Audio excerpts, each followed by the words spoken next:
What's up, photography fans? It's Martin from All About Street Photography channel, and today I want to talk about this particular picture, Tankman by Jeff Widener. I'm going to take a closer look at the story behind this photograph as well as the composition. So let's get started.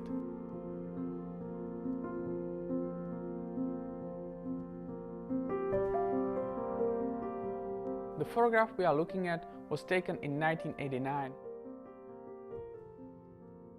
Now, to understand why this photo is so important, we have to first understand the circumstances of the time when it was taken. As this event was heavily covered by the media, you might probably think why the media would be invited over. The protest actually started as a memorial when the popular reformist leader Liu Xiaobang died in April 1989. In the next days, thousands of students assembled at Tiananmen Square demanding reforms.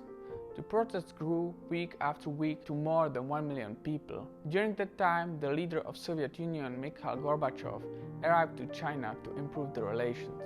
It was the first time in 30 years that leader of Soviet Union would visit China. However, when he arrived, he had to enter the Great Hall of the People through the back entrance because of the demonstrations. Now, moving forward, on June 4th, the protests that started on April 15th as the students' demonstrations were suppressed by force by Chinese government. The Chinese government saw the protests in Beijing of '89 democracy movement as a threat to the communist regime and called over 300,000 soldiers to suppress the protests. This event became known as the June 4 incident or Tiananmen Square massacre. Death count estimates vary from several hundreds to several thousands, with thousands of protesters and bystanders injured by the Chinese troops. Now, it is June 5th, the day after the incident, and photographer Jeff Widener takes one of the most iconic photographs of the 20th century. After roaming the streets of Beijing, Widener decides to go to the Beijing hotel.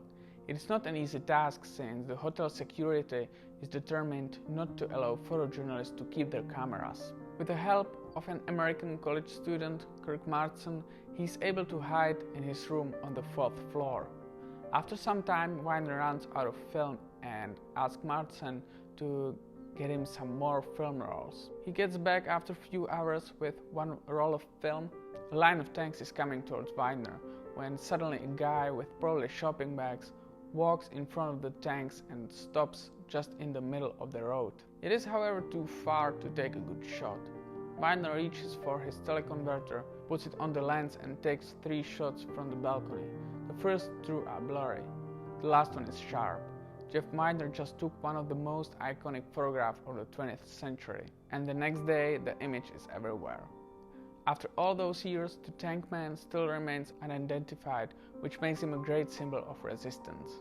When we look at the composition, we see the tanks on the diagonal. Those parallel lines and even arrows enhance the effect of this immense power heading towards this ordinary man. It truly is a David and Goliath of 20th century. Also, it is good to know that Widener was not the only one who took this kind of shot. I think this photo is the most known because it was published fastest.